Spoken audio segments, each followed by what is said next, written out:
Assalamualaikum warahmatullahi wabarakatuh. Kami dari kelompok 7 ingin memaparkan video pembelajaran yang berjudul Konsep Dasar IPS dan Pendekatannya. Yang akan dibahas di sini yaitu sejarah lahirnya IPS, konsep dasar IPS, pendekatan dalam disiplin IPS, dan perkembangan IPS. Baiklah, langsung saja kita ke pembahasan pertama yaitu sejarah lahirnya IPS. Pada tahun 1970-an, kehadiran ilmu pengetahuan sosial di tengah-tengah dunia pendidikan kita jelas dipengaruhi oleh gerakan-gerakan pembaruan pendidikan di Amerika Serikat. Ketika IPS sering dihubungkan dengan gerakan-gerakan The New Social Studies pada tahun 1970-an. Jika demikian, apa pengertian Social Studies atau New Social Studies itu? Edwin Fenton yang dipandang sebagai salah seorang pelopor The New Social Studies mengemukakan bahwa no single element of the New Social Studies is really new. Each element had an ancient lineage at least in the origin. Jadi, The New Social Studies di sini menegaskan kembali bahwa hal itu bukan segala-galanya baru. Pada tahun 1960-an, setelah timbul suatu gerakan akademis yang mendasar di Amerika Serikat, yang secara khusus dapat dipandang sebagai suatu gerakan revolusi dalam IPS yang dipelopori oleh para sejarawan dan ilmuwan sosial lainnya. Dalam kondisi dinamis, kelompok ilmuwan ini tampaknya begitu antusias tertarik terhadap IPS. Hal ini ditunjang oleh pemerintah federal yang menyediakan dana memadai untuk pengembangan proyek kurikulum baru. Maka, para ahli tersebut dapat bekerja sama dalam mewujudkan gerakan pendidikan tersebut untuk memperoleh suatu produk pembaruan pendidikan yang disebut dengan The New Social Studies. Pertama kali IPS dimasukkan dalam kurikulum sekolah adalah di Rugby, di Inggris.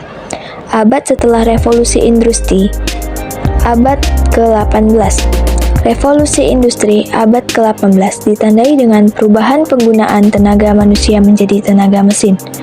Di Amerika Serikat, IPS secara formal dimasukkan ke dalam kurikulum sekolah pada tahun 1892 di negara bagian Wisconsin. Latar belakang dimasukkannya IPS ke dalam kurikulum sekolah di Amerika Serikat berbeda dengan di Inggris. Di Amerika Serikat disebabkan perbedaan ras yang ada di Amerika Serikat.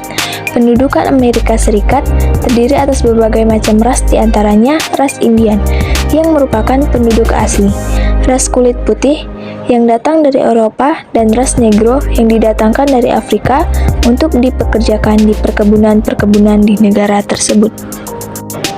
Berikutnya kita masuk ke pembahasan kedua yaitu konsep dasar IPS. Yang pertama itu ada sosiologi. Istilah sosiologi sebagai cabang ilmu sosial dicetuskan pertama kali oleh ilmuwan Prancis yang bernama Auguste Comte tahun 1842. Akan tetapi, dalam catatan sejarah Emile Durkheim melanjutkan istilah tersebut dan menerapkannya menjadi sebuah ilmu disiplin ilmu. Kata sosiologi berasal dari dua kata dalam bahasa Latin yaitu socius yang artinya teman, keluarga, masyarakat, dan logos yang berartinya ilmu. Secara keseluruhan diartikan sebagai ilmu yang mempelajari tentang masyarakat. Stiadi dan Kolib menjelaskan bahwa kata sosiologi diungkapkan pertama kali dalam buku yang berjudul Choice the Philosophy Positive, karangan Auguste Comte. Sampai saat ini tidak ada batasan yang pasti dan baku tentang apa yang dimaksud dengan sosiologi tersebut. Akan tetapi, hal ini bukan berarti para pelajar sosiologi tidak memiliki kepastian dalam membatasi sosiologi, sebab ada titik temu dari berbagai definisi sosiologi yang dikemukakan para ahli. Yang kedua yaitu ada antropologi. Menurut Astawa, secara harfiah, antropologi berasal dari bahasa Yunani artinya anthropos, berarti manusia, dan logos artinya ilmu. Antropologi berarti ilmu yang mengkaji manusia. Antropologi merupakan disiplin ilmu yang luas, dengan menggabungkan humaniora, ilmu sosial, dan ilmu alam untuk menjelaskan apa itu manusia dan artinya menjadi manusia. Jadi, antropologi merupakan ilmu yang mengkaji manusia untuk memperoleh pengertian atau pemahaman tentang manusia dengan mempelajari aneka warna, bentuk fisik, masyarakat, dan kebudayaannya. Yang ketiga itu ada ekonomi. Kajian konsep dasar ilmu ekonomi seringkali dikenal dengan Bapak Ekonomi, yaitu Bapak Adam Smith. Bahwa Adam Smith mendefinisikan ilmu ekonomi merupakan sebuah penyelidikan ke dalam sifat dan penyebab kekayaan bangsa. Menurut Supardan, istilah ekonomi berasal dari bahasa Yunani, yaitu oikosnamos atau oikonomia, yang artinya manajemen urusan rumah tangga, khususnya penyediaan dan administrasi pendapatan. Namun, sejak perolehan maupun penggunaan kekayaan sumber daya secara fundamental, perlu diadakan efisiensi, termasuk pekerja dan produksinya. Maka, dalam bahasa modern, istilah ekonomi tersebut menunjukkan terhadap prinsip usaha maupun metode untuk mencapai tujuan dengan alat sesedikit mungkin. Adapun pembahasan ketiga yaitu pendekatan dalam disiplin ilmu pendidikan sosial. Yang pertama itu ada konstruktivisme. Konstruktivisme berasal dari kata konstruktif dan isme. Konstruktif berarti bersifat membina, memperbaiki, dan membangun. Sedangkan isme dalam Kamus Bahasa Indonesia berarti paham atau aliran. Konstruktivisme merupakan aliran filsafat pengetahuan yang menekankan bahwa pengetahuan kita merupakan hasil konstruksi kita sendiri. Pandangan konstruktivis dalam pembelajaran mengatakan bahwa anak-anak diberi kesempatan agar menggunakan strateginya sendiri dalam belajar secara sadar, sedangkan guru yang membimbing siswa ke tingkat pengetahuan yang lebih tinggi. Nah, teori yang melandasi pendekatan konstruktivis ini dalam pembelajaran IPS yaitu teori perkembangan kognitif Piaget dan teori perkembangan fungsi mental Vygotsky. Piaget menyatakan bahwa anak membangun sendiri skemanya secara membangun konsep-konsep melalui pengalaman-pengalamannya. Jadi, teori konstruktivisme adalah suatu proses pembelajaran yang mengkondisikan siswa untuk melakukan proses aktif membangun konsep baru, pengertian baru, dan pengetahuan baru berdasarkan data. Yang kedua ada kontekstual.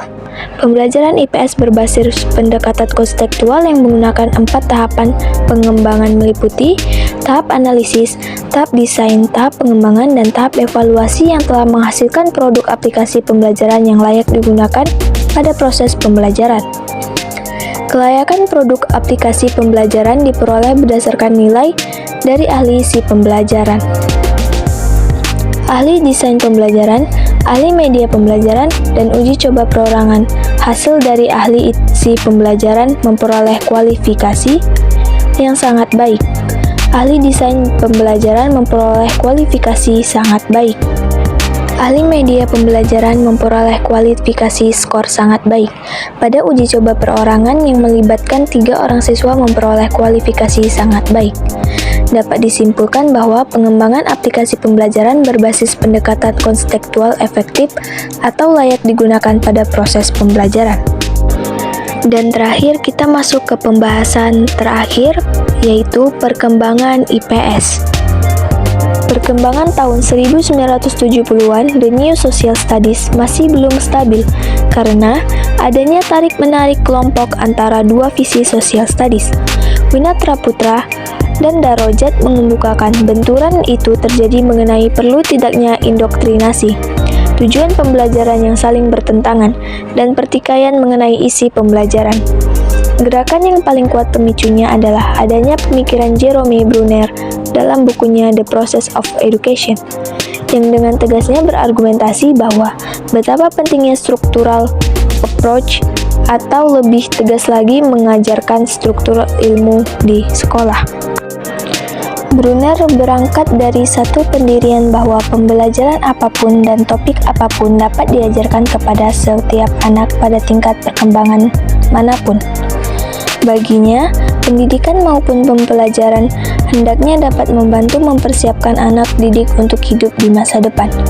Selain itu, pada tahun 1980-an, perkembangan social studies ditandai oleh lahirnya dua pilar akademis, yaitu laporan gugus tugas NCSS yang berjudul In Search of a Scope and Sequence for Social Studies dan laporan gugus tugas Komisi Kurikulum NCSS berjudul Charting a Course Social Studies for the 21st Century. Laporan pertama menghasilkan definisi, tujuan ruang lingkup, serta urutan materi dari mulai taman kanak-kanak sampai SMA kelas 12. Adapun nilai-nilai yang dikembangkan adalah nilai-nilai demokrasi, sedangkan definisi dan tujuan akan dibahas dalam pembahasan selanjutnya. Dengan demikian, dapat disimpulkan bahwa Social Studies merupakan mata pelajaran dasar di seluruh jenjang pendidikan persekolahan. Tujuan utama mata pelajaran ini adalah mengembangkan siswa untuk menjadi warga negara yang memiliki pengetahuan, nilai, dan sikap, serta keterampilan yang memadai untuk berperan serta dalam konten pelajarannya digali dan diseleksi dari sejarah atau ilmu-ilmu sosial, serta dalam banyak hal dari humaniora dan sains. Pembelajarannya menggunakan cara-cara yang mencerminkan pribadi kemasyarakatan, pengalaman budaya, dan perkembangan siswa.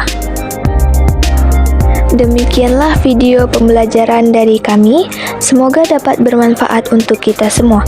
Saya akhiri dengan wabillahi taufiq wal hidayah. Wassalamualaikum warahmatullahi wabarakatuh.